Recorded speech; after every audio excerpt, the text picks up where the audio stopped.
بسم اللہ الرحمن الرحیم الحمد للہ رب العالمین والصلاة والسلام علی اشرف الانبیاء والمرسلین نبینا محمد وعلی آلہ وصحبہ اجمعین اما بعد۔ مسلمانوں، حج، عمرہ اور زیارت کرنے والے بھائیوں، آپ کی آمد بہترین آمد ہے، آپ کی یہ کمائی بہترین کمائی ہے اور آپ کا یہ سفر مبارک اور رحمتوں بھرا ہے۔ مکہ مکرمہ اور مدینہ منورہ کی زیارت آپ کو مبارک ہو۔ یہ دونوں پاک شہر ہیں، بقعہ نور ہیں، مقدس سرزمین ہیں، جہاں کے گوشے گوشے سے خوشبوئیں پھوٹتی ہیں۔ یہ دونوں وہ مقدس اور عظیم شہر ہیں جن کی زیارت سے روحوں کو سعادت و خوشی حاصل ہوتی ہے، جن کے دیدار سے دلوں کو راحت و سکون ملتا ہے، جہاں کے قیام سے قلب و جگر پر خوشیوں اور مسرتوں کا سیلاب امنڈ آتا ہے، اور جن کی برکت سے بندگان الہی فائدوں اور غنیمتوں سے لطف اندوز ہوتے ہیں۔ ابو ہریرہ رضی اللہ تعالی عنہ سے روایت ہے کہ رسول اللہ صلی اللہ علیہ وسلم نے ارشاد فرمایا، رخت سفر صرف 3 مسجدوں کی طرف ہی باندھا جا سکتا ہے: مسجد حرام، میری یہ مسجد یعنی مسجد نبوی، اور مسجد اقصی۔ اسے بخاری اور مسلم نے روایت کیا ہے۔ اور جابر رضی اللہ تعالی عنہ سے روایت ہے کہ رسول اللہ صلی اللہ علیہ وسلم نے ارشاد فرمایا، جن جن مقامات کے لیے رخت سفر باندھا جاتا ہے ان میں سب سے افضل میری یہ مسجد اور خانہ کعبہ ہے۔ اسے امام احمد نے روایت کیا ہے۔ کسی عربی شاعر نے کیا خوب کہا، اے مدینے کے باشندے، تمہارے شہر کی فضیلت تمام شہروں سے زیادہ ہے سوائے مکہ کے، مکہ اس سے افضل ہے۔ مکہ وہ سرزمین ہے جہاں مسجد حرام ہے جو تمام دنیا والوں کا قبلہ ہے اور تمام مسجدوں کا رخ اسی کی طرف ہے۔ حج کے تمام مناسک اور اعمال وہیں انجام دیے جاتے ہیں اور لوگ اس کے فضل و شرف کے لیے سفر کرتے ہیں۔ مدینہ کی فضیلت بھی نمایاں ہے اور اس کے باشندوں کے فضل و شرف کی تاریخ پرانی ہے۔ اس کی روشنی چمک رہی ہے۔ اس کی گود میں نبی صلی اللہ علیہ وسلم کی قبر اور ان کا گھر تھا، اور بلند و بالا عظیم الشان منبر ہے، اور اللہ تعالیٰ نے مکہ میں پانی کا ایک لازوال چشمہ جاری کیا جس سے مکہ سیراب ہوتا ہے، اور مدینہ پر بھی اس کا فیض جاری ہے۔ حج و عمرہ اور زیارت پر تشریف لانے والے بھائیوں، آپ سب ایسی جگہوں میں ہیں جہاں فضل الہی کے جھونکے بہتے ہیں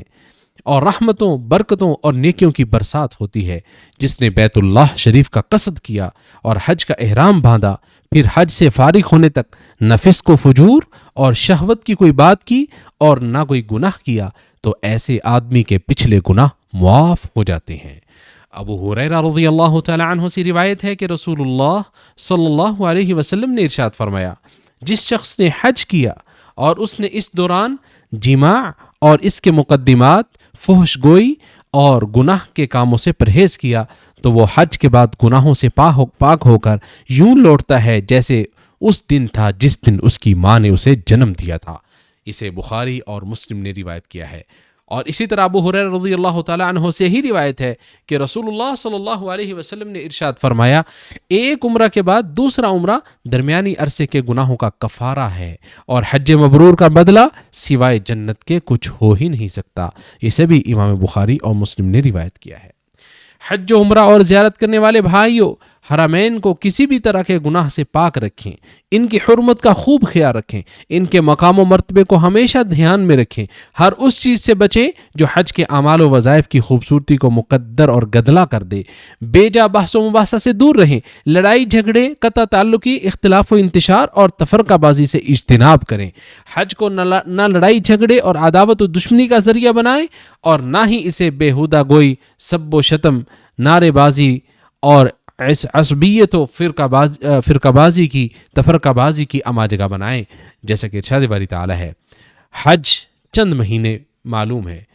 جو ان میں حج فرض کر لے تو حج کے دوران نہ کوئی شہوانی فعل ہو اور نہ کوئی نافرمانی اور نہ کوئی جھگڑا ہو۔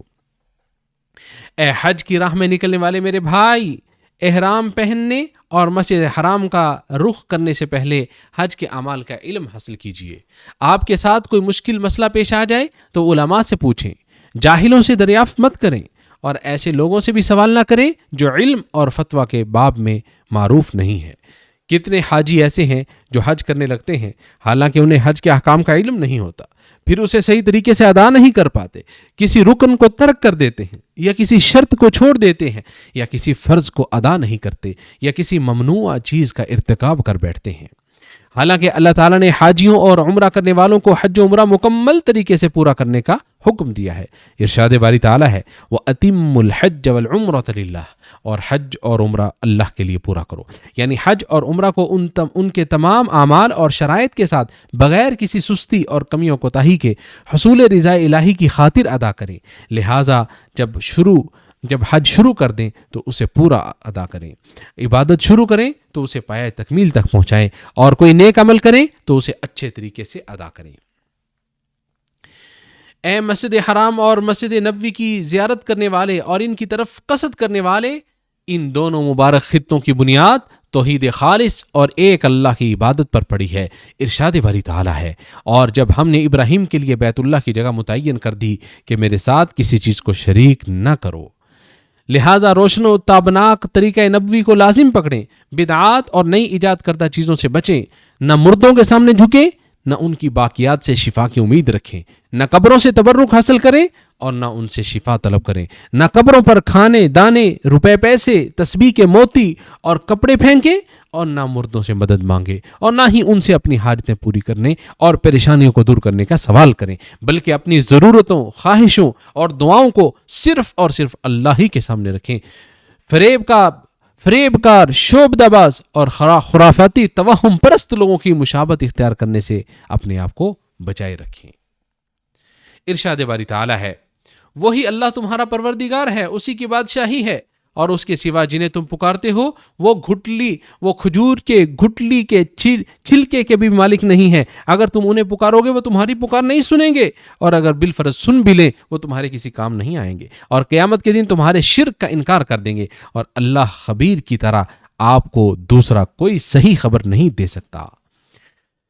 حج و عمرہ اور زیارت کرنے والے بھائیوں، کسی دیوار یا دروازے سے تبرک حاصل نہ کریں، نہ ممبر و محراب کو چھوئیں، اور نہ ہی کسی غار یا پہاڑ یا چٹان یا پتھر سے برکت تلاش کریں، کیونکہ برکت بے جان چیزوں سے طلب نہیں کی جاتی۔ ہاں، صرف حجر اسود کو چھونا اور بوسہ دینا مشروع ہے، اسی طرح رکن یمانی کو بغیر بوسے کے چھونا بھی مشروع و مستحب ہے۔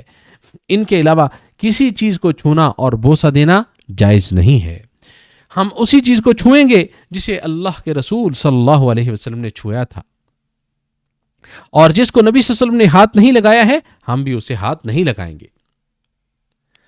اگر کوئی شخص حجر اسود اور دروازے کے درمیان ملتزم کے پاس جانا چاہے اور اس پر اپنا سینہ، چہرہ، بازو اور ہاتھ رکھ کر اللہ تعالیٰ سے اپنی حاجت کے لیے دعا مانگنا چاہے تو دھکا مکی اور کسی کو تکلیف دیے بغیر وہ ایسا کر سکتا ہے، کیونکہ ایسا کرنا صحابہ کرام رضوان اللہ علیہم اجمعین سے ثابت ہے۔ حج و عمرہ اور زیارت کرنے والے بھائیوں، کمزوروں، عورتوں، بزرگوں اور بوڑھوں پر رحم کریں، ان کو تکلیف مت پہنچائیں، انہیں دھکے نہ دیں اور ان کے لیے راستہ و جگہ تنگ نہ کریں، بلکہ ان کے لیے جگہ بنائیں۔ اللہ آپ کے لیے جگہ بنائے گا۔ اپنے اندر نرمی، ٹھہراؤ، عفو، درگزر اور برداشت کا مادہ پیدا کریں، اپنے اندر وقار، سنجیدگی پیدا کریں، اللہ کے خوف کا احساس قائم رکھیں، اپنی عزت اور وقار کو برقرار رکھیں، بھولے بھٹکے لوگوں کی رہنمائی کریں، کمزور اور ضرورت مندوں کی مدد کریں، کثرت سے توبہ و استغفار کریں، اللہ کے سامنے عجز و انکساری، ندامت و پشیمانی، فقر و محتاجگی اور حاجت و مجبوری کو ظاہر کریں، مکہ و مدینہ کی عظمت اور وقت کی اہمیت کو ہر وقت ملحوظ خاطر رکھیں۔ اگر آپ ایسا کریں گے تو اللہ تعالیٰ آپ کی دعاؤں کو قبول فرمائے گا، آپ کی توبہ و استغفار سے راضی ہو جائے گا، آپ کے حج کو قبول فرمائے گا، آپ کی کوششوں کا اجر عطا فرمائے گا، آپ کے گناہوں کو بخش دے گا اور آپ کے حج کو اپنی بارگاہ میں شرف قبولیت عطا فرمائے گا۔ مسلمانوں، اللہ تعالیٰ کا فضل و کرم ہے کہ حرمین شریفین کو خادم حرمین شریفین اور ان کے ولی عہد کی طرف سے عمدہ نگرانی، حد درجہ اہتمام اور مکمل خدمات حاصل ہیں۔ چنانچہ حاجیوں کی صحت و سلامتی اور راحت و آرام کے لیے بڑے پیمانے پر کوششیں کی جاتی ہیں، بڑی تعداد میں فوجیوں اور دیگر کارکنوں کو متعین کیا جاتا ہے۔ مکہ و مدینہ نے تعمیر و ترقی کی وہ سطح اور وہ مقام حاصل کر لیا ہے جس کی نظیر و مثال گزشتہ ادوار میں نہیں ملتی۔ بے شک یہ ساری ترقیاں ایک حکیمانہ، دانشمندانہ قیادت و حکومت، مستحکم امن و امان، عمومی عدل و انصاف اور بے پایہ خیر و بھلائی کے سائے تلے ہی وجود میں آ سکتا ہے۔ لوگ اس کے فضل و احسان کے چشموں اور آبشاروں سے اپنا اپنا حصہ لیتے ہیں اور اعتراف کرتے ہیں۔ مصلحت عامہ اور شرعی پالیسی اس بات کا تقاضا کرتی ہے کہ ہر سال حاجیوں کی تعداد محدود ہو تاکہ ہجوم، بھیڑ بھاڑ کے نقصانات اور حج کے دوران افراتفری، انتشار اور خلفشاری کو روکا جا سکے۔ لہٰذا اجازت نامے کے بغیر حج نہ کریں، اور جو شخص سرکاری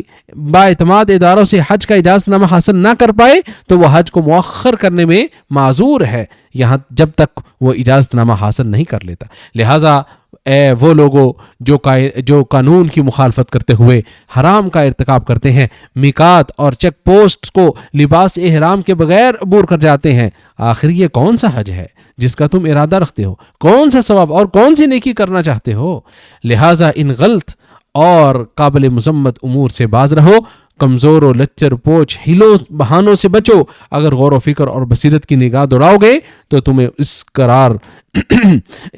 قرار و فیصلے کی حکمتیں سمجھ میں آ جائیں گی، اور اس کے فوائد و آثار اور اس کے ثمرات تمہیں نظر آنے لگیں گے۔